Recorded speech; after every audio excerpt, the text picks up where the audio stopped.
Well, welcome everybody to this meeting of the Bhutan Society of the United Kingdom, where we're going to talk about the progress towards the fourth elections in Bhutan for the National Assembly. The first round is complete at the end of November, and the second and final round will be next week on the 9th. And we're delighted to have Dechan Rabgil here in the UK to help us understand what's going on in Bhutan. He and I were in contact back in the spring when I visited Bhutan, and he was in Cherupsi. And all of a sudden, through the summer, he's moved himself to London and is now studying for a PhD at the University of Westminster in politics and international relations. He was kind enough to give us a short briefing paper back in the spring on the elections to the National Council. And this time we'll have more of a chance to understand the progress towards the elections for National Assembly. And after his talk, be able to offer questions and perhaps a discussion. Our plan is to record Dechan's talk and then put that onto a video to share with other members. But we won't record the discussion and the questions because that would delay editing, and to get this thing out promptly before the 9th is more useful to the other members. So we don't be worried about what happens in the discussion period as far as the video recording is concerned. We're delighted to have Chris Watt in charge of technology here, and he's going to keep an eye out for anyone who presses the raise a hand button during the talk. So we're ready to identify people who have questions and can lead in the session afterwards. So let's begin, and delighted to have Dechan join us, properly dressed, and give us his views on progress in Bhutan. Dechan, it's yours. Thank you for your kind introduction and also giving me the opportunity to share what I see, how I see our political system, and particularly these elections.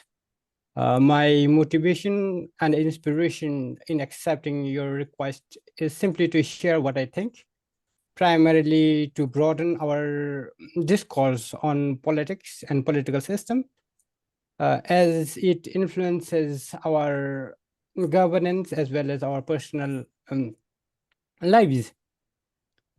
So in a way, first I will give our context in a way, the composition of parliament, laws governing elections, then we move into the ongoing elections and factors that come into play in deciding who might come to, which party might come to the power. First, this election, I would like to say it is distinct in two ways compared to the past 3 elections. First, procedurally, Election Commission of Bhutan came up with rules and regulations stating that all the manifestos and pledges that political parties, and even to that extent, National Council election candidates had to be vetted by Election Commission and thereof independent committee. Second, related to it, I mean, from the procedural aspect, for both the houses, National Council and National Assembly, candidates need to have a minimum professional experience. For National Council, whereas it is 10 years, and for National Assembly elections, 5 years. So this is in addition to what apparently is already high eligibility criteria of undergraduate degree and 25 years of age for one to be a candidate. Then from the overall goal or objective of how manifesto had to be aligned with, given the transformation exercises that Bhutan is underway and ongoing, and the government's overall bureaucracies, government's objective to achieve developed status by 2034. So somehow all political parties had to align their 5-year manifesto to achieve the 10-year goal. So from that perspective, overall economic target would be quite similar across all five political parties, that is to achieve or gear towards achieving 10 billion GDP by 2034. So these were very distinct from the past parliamentary elections, particularly for the National Assembly. Now, to give some basics or fundamentals of how parliament in Bhutan work, of course, for those who have that experience and knowledge about the Westminster system may have clear understanding of how it would, how it functions. But nonetheless, to give a context, so the Parliament of Bhutan constitutes of 3 institutions: the Drugelpo, the National Council, which is the upper house, which in a way can be resembled to the House of Lords, but then I don't think it has that exact detail, exact sameness across all compositions and how it functions elections-wise. For the National Council, there are 25 members, 1 each from 20 districts, and 5 nominated by the Drugelpo. Then the National Assembly,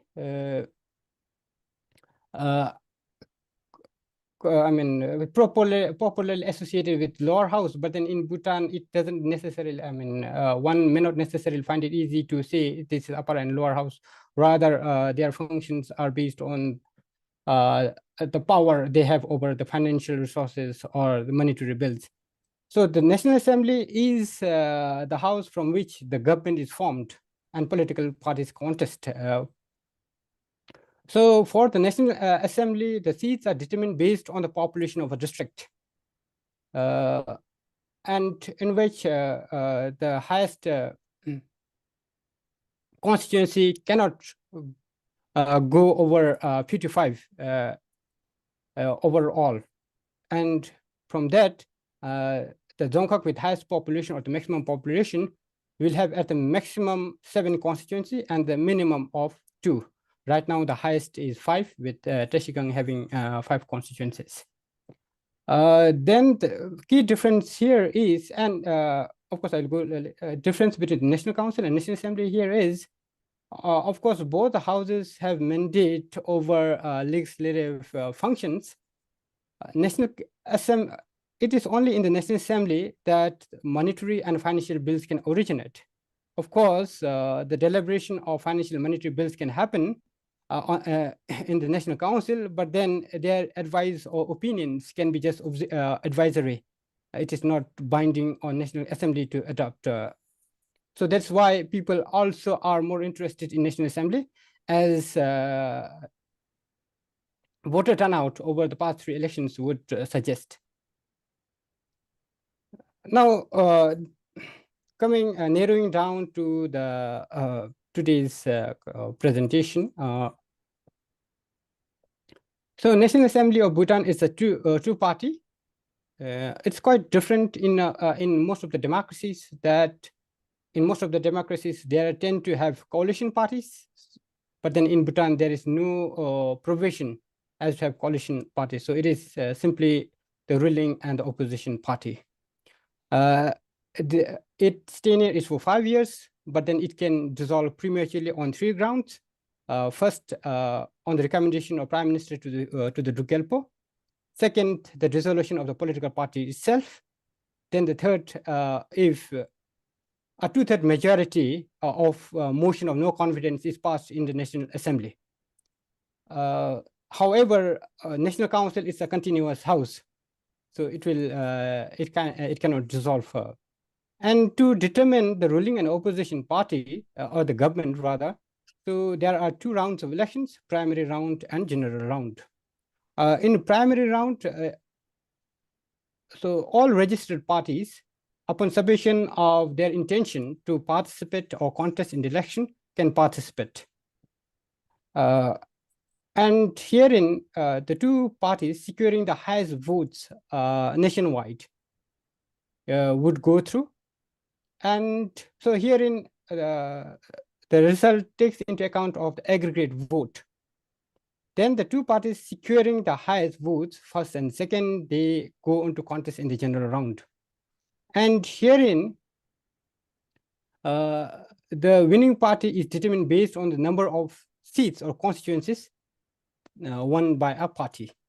So the electoral system of Bhutan is simple majority, or to speak technically, fast past the post system. So whichever party wins the simple majority. So for right now, there is 47 constituencies. Whoever wins the 24 seats goes on to form, whichever party wins the 24 seats or constituencies goes on to form the government, and the other the opposition. Now, here for this election, there were 5 registered parties who submitted their intention to contest. And herein, what I will try to do is, based on what I followed in the debates and the manifesto, I will select a few ideas or points which I felt and which I thought is unique from the rest,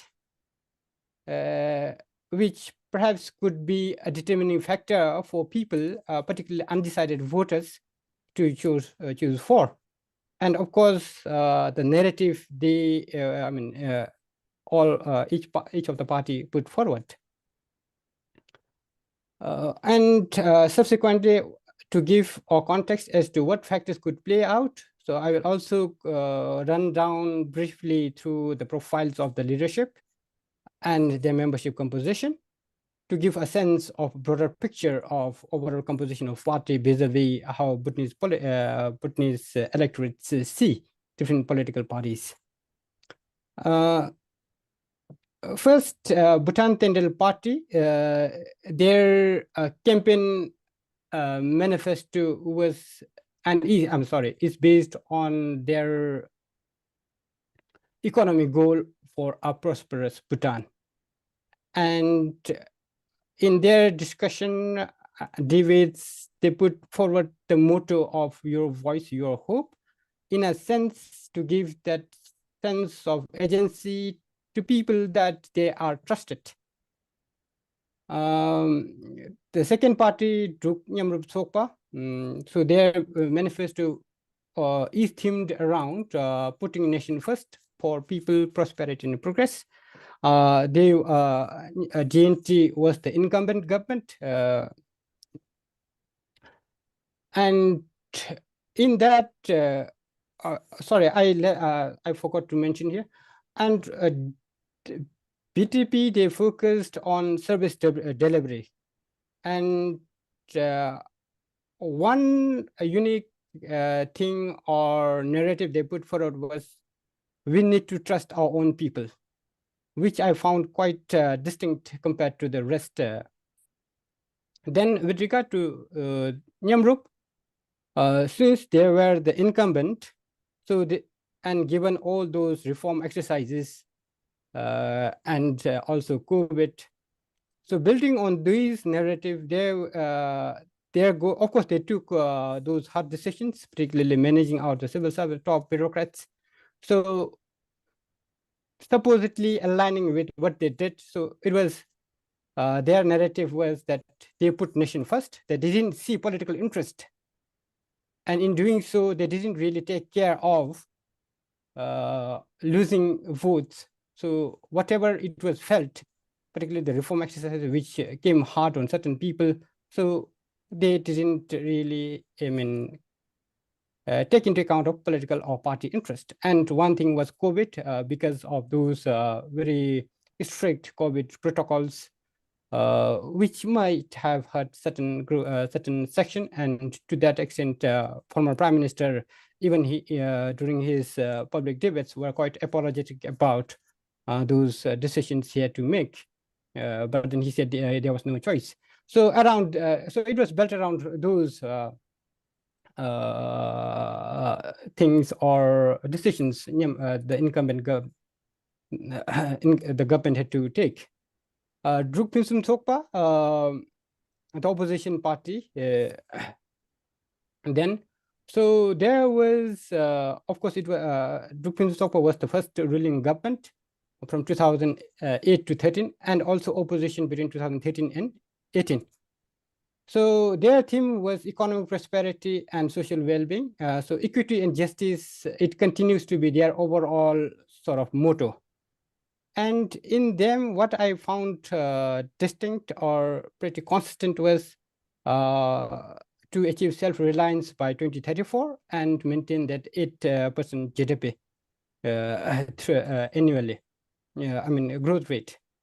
Bhutan Tendrel Party, another new party. So they put forward that sort of new economic philosophy or economic thinking, built around their own logos, economics for economic transformation.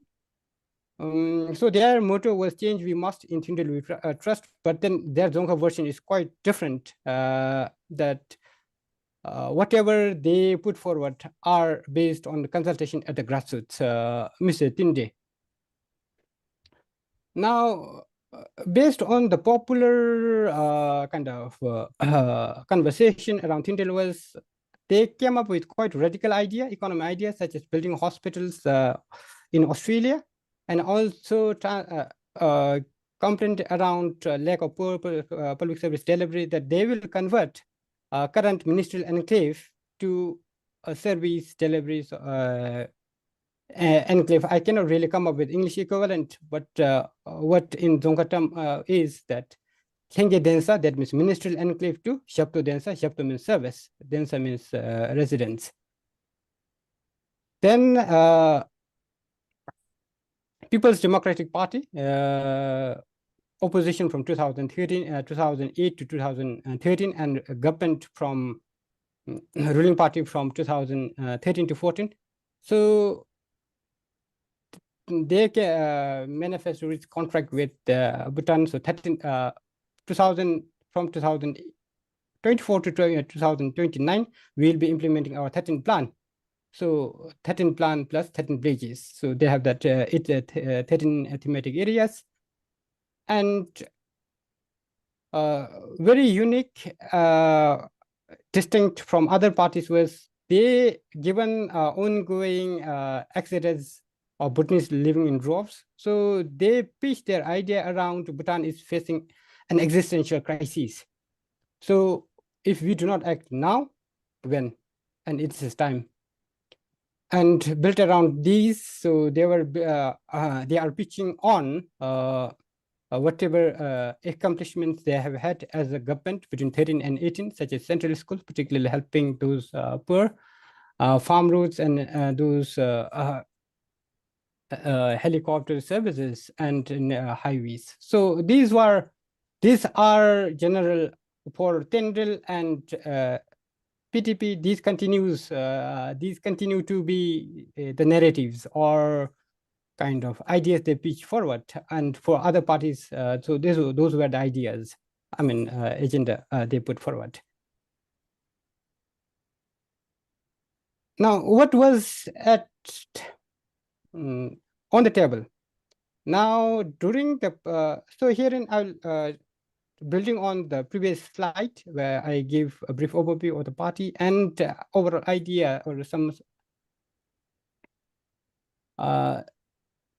pledges that I found unique or different or that can be distinguishable from the other. So I'll try to build on that and then also talk about party organization and leadership portfolios. Vis-a-vis what was presented on the table. in aligning with where we are headed as a country. Druk Pinson Sok was president. Doji Wangdi, he was former opposition leader. He was a minister during the first government, and he's from Shemgang, Central Bhutan. Bhutan Tendrel Party's president, and Druk Pinson, and herein I think gender can be also one of one area that participants are interested to. So Druk Pinson Sokpa, they had 7 candidates, 7 women candidates. Bhutan Tendrel Party president Pema Chewang, he earlier was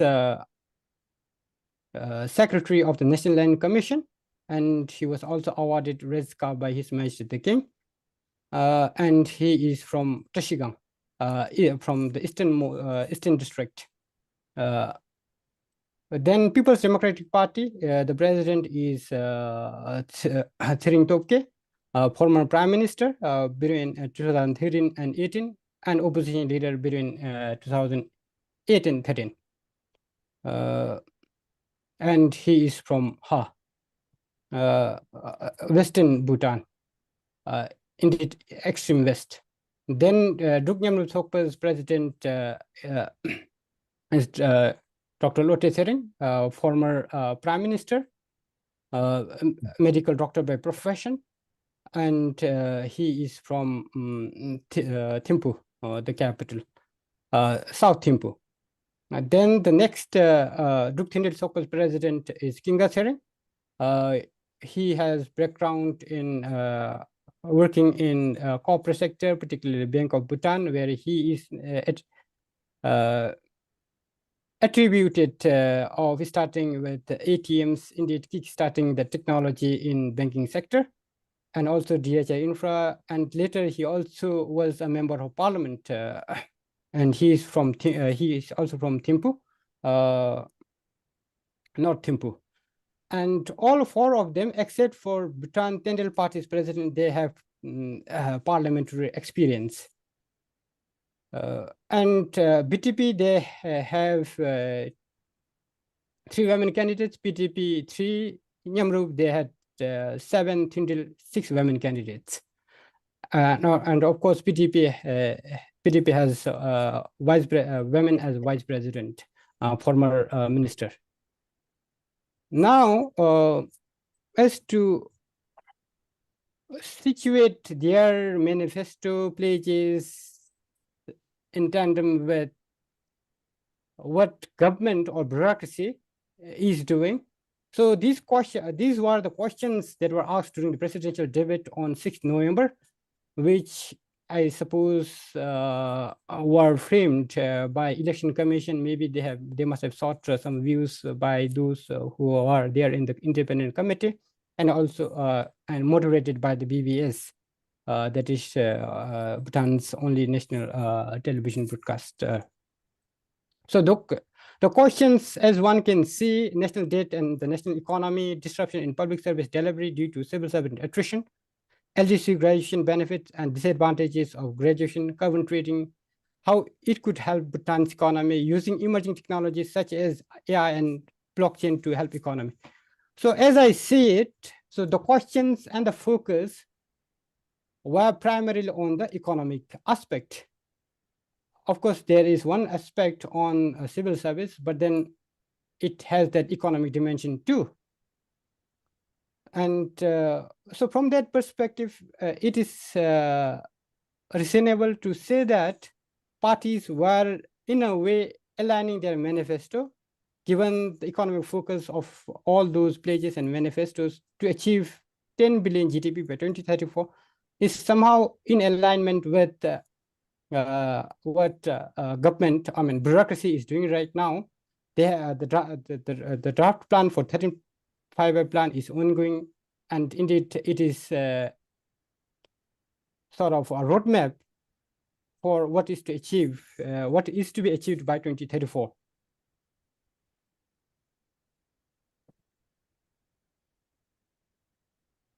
Now, one thing that might be of interest is ideological divide. As such, I don't think there is very strict ideological left, center, and right ideology at play, but then there could be some semblance or some kind of elements. Only Druk Nyamru Thokpa's charter say that they want to promote social democracy, which in a way could say left or center of left. Otherwise, if one is to say private sector promotion as that of right, then maybe one can attribute it to that of PTP and Druk Tendrel Thokpa, where they are they focus more on private sector. Otherwise, there is no strict kind of line. But then even to say Nyamrup as central left, the fact that the ongoing reforms and deletion of one ministry from 10, making it 9 from 10, which in a way is more of a rightist, then one cannot really say that there is ideology, there is strict adherence to those sort of ideological stand among Bhutan political parties. Maybe it is something to do with how gross social happiness over as a principle of state policy, and also the fact that it is a planned economy, that government, whichever party comes into power, will have to work on draft plan. Maybe these are some of the instruments or policies that makes having ideology irrelevant. I don't know. Maybe you might some of you might have questions later. Now, given this background, how did people vote for the primary election? The fact that primary round of election is based on the national aggregate. So here is the distribution of voter across 20 districts. So Trashigang, Samtsi, Pemagatil, Mongar, they have higher concentration, voter, and some, concurrently have higher number of voter turnout. And herein, just to give context for the later discussion on who possibly might win. So Trashigang has the highest constituency, 5. Then Samtsi, which is southwest of Bhutan, has 4 constituencies. Pemagatil and Mongar, both east, have 3 constituencies each, and remaining 16 Dzongkhag have 2 constituencies each.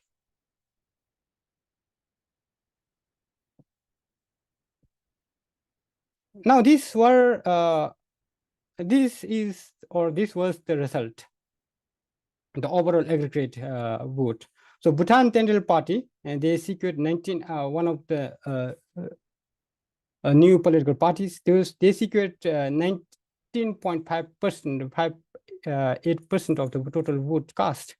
Druk Nyamru Thokpa, the incumbent, 13.12.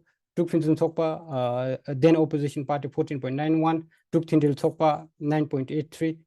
People's Democratic Party, overwhelming 42.53. So maybe here in elections in Bhutan are state funded. In a way, the candidates get state funding amounting to this time 150,000. So for a political party to get state funding support from the state, they will have to secure a minimum of 10% of total vote cast in the primary round. Since Druk Tendrel Thokpa could not get 10% of total vote cast, they won't be eligible. If they are to contest next time in 2029, they aren't eligible for the state funding. The pattern is that in 2013, Druk Jirwang Thokpa just managed 6%, below 6%, 5.something%. In 2018, Bhutan Kinyam Party, over 9%. So both the parties, they didn't contest in the subsequent election. But Tendrel, they say they will, but let's see what unfolds in upcoming election. Now, why did the voters vote the way it did? Now, herein, I don't have as to concrete reasons as to why PTP won by that margin. In a way, the editorial that was ran by Council also points to that even People's Democratic Party, they themselves were supposedly genuinely surprised. So in a way, the margin, of course, in 2013, Phimsum Sokpa won by such a significant margin, but the difference herein, the difference between the second and the first is more than double the voter, the total vote earned. So it wasn't that much in terms of margin. Now, let me try to kind of put these results into perspective of how political scientists or the social sciences scientists put into. So first, party identification. Herein, voters vote primarily because their parents or certain family groups or ethnicity associate with certain political party.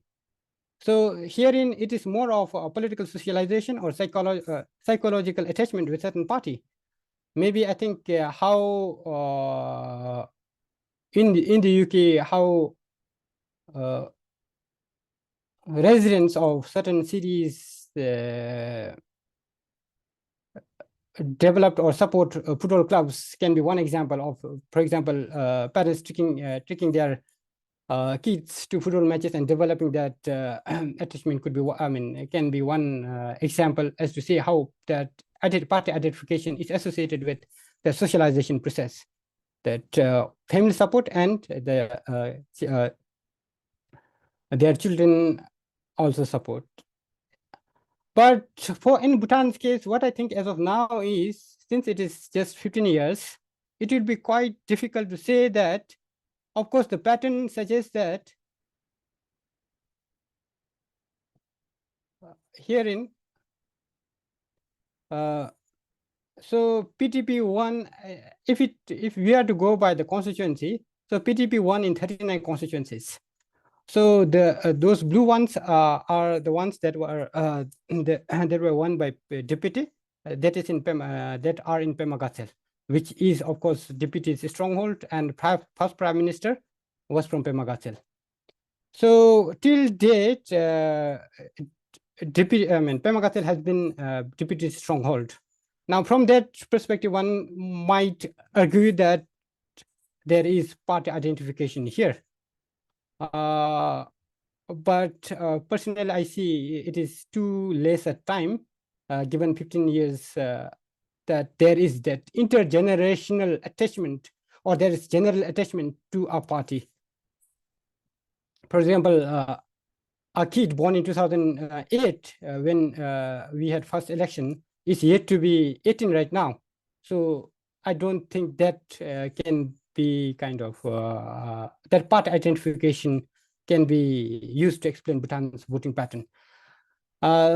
Second, it's more of sociological group and social alignment. Herein, ethnicity, language, culture, religion comes into play. And these I find quite useful. Generally, the pattern is that DPT, maybe because of the first government's infrastructure, focus on infrastructure, road development, and its impact it had on people's lives. So generally, those in the East tend to vote for deputy for all those three elections. And the fact that when the deputy's president could not win from his own constituency, the parties, two not so very publicly well-established figures could manage to win from Pemakatel to a certain extent points to that social or group alignment among those voters. And also in the other district, they were not far behind. And Tendrel's 4, so Tendrel's 3 are in Trashigang. So Trashigang is the party president's district. So it is very reasonable that Trashigang would like to have prime minister from their Dongkak. Then the third is rational choice, where individual would put their self-interest. What would they derive from the party they choose to vote for? Now herein, I don't know how much is it is at play. Maybe PTP's performance of that overwhelming majority could speak to these, such as promise for central schools, which are directly relatable. And then on farm roads, these sort of things. And another thing is dominant ideological point, wherein here political parties try to come up or develop a narrative that they belong to certain ideology and people should or voters should support, in a way that monarchy enjoys unquestioned legitimacy in Bhutan. So there are certain tendencies among political parties that to say that they have the patronage of the monarch. So, but then what ECB would want is that foreign policy and the royal family should not be cited or kind of come into play in election times. So those were the reasons I could think about. And how does foreign, those outside Bhutan, particularly international community countries see? So these were some of the news clippings, particularly news covered by India. So herein, I would say the commentaries are based primarily on which party won, PTP, which is seen as, given how the 2013 elections played out, seen as more India friendly. So herein, then that victory or overwhelming victory of PTP was and is received quite well among Indian media. Maybe perhaps it is a reflection of how Indian generally, or Indian bureaucracy, or Indian state, those in Indian leadership sees. I don't know.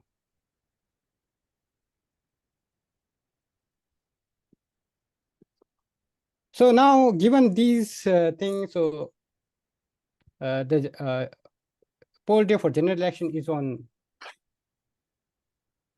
9th.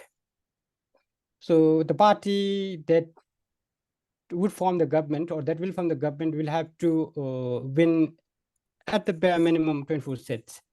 Now, what will play out herein? What I think is, of course, PTP won by overwhelming majority in the primary. The trend earlier is that in 2013, so DPT also won by 25%. I mean, sorry, 45%. Of course, the margin between the PTP and DPT was not that significant as it is. It was between as it is today. And 2018, sorry, 2018, Nyamrup won the overall vote, but then in terms of seats, so it was DPT which led the primary round. But then it was Nyamrup who went on to win the general election. Now, herein, given that sort of indefiniteness or less predictability as to which party would come to power despite that, and what comes into play into my mind is the fact that apparently PTP also seems to be surprised, then perhaps maybe I don't know where those one-time voter or one-time PTP voter, if it appears to be the case, might vote for. That generally, the elections to the general round tends to become more intense than the primary round, going by the kind of debate points they raise, allegations they put forward, and also the voter turnout. So for the primary round, there were the voter turnout was 300,000. Now there are more than 180,000 who didn't go to poll. Now, what these people would do if they go to polls this time, feeling more energized, excited, or maybe, I don't know, some other reasons. No, who will these voters vote, or which party will they vote for? That is one aspect that might influence significantly the result. Second, I think it is also to do with the leadership. One being already the former prime minister and have credible international standing, given his stand on environment and network, which PTP banks on it. And other, of course, don't have that international standing, but then quite reputable that he's also a Red Scarf officer and quite respected among his colleagues from his previous offices. Now that might come into play, that personal attributes. Then there is also regional association that he, Tendrel's party, he's from East, and that too from the Dzongkhag that has the highest constituency, 5. And PTP, they have, the president is from Ha, but then given its initial experience and also how they pitch, now there is no kind of, I for one really cannot kind of pin down that this will be the deciding factor, but then here and there, these are some of the factors. And one thing is, because there is that regional differentiation now, what general observers say is the southern district will be, those southern districts will be the deciding factor. Whichever party they support will decide the result. Then the other component could be, because right now the seats are fought individually. Of course, party president matters. In a way, here people also vote for individual candidate. If they have that clarity, if parties are able to pitch their candidate as a potential minister, then the incentives to vote for their very candidate also enhances. So I don't know which party has more clarity as to pitch that he or she will be the prime minister if that party wins.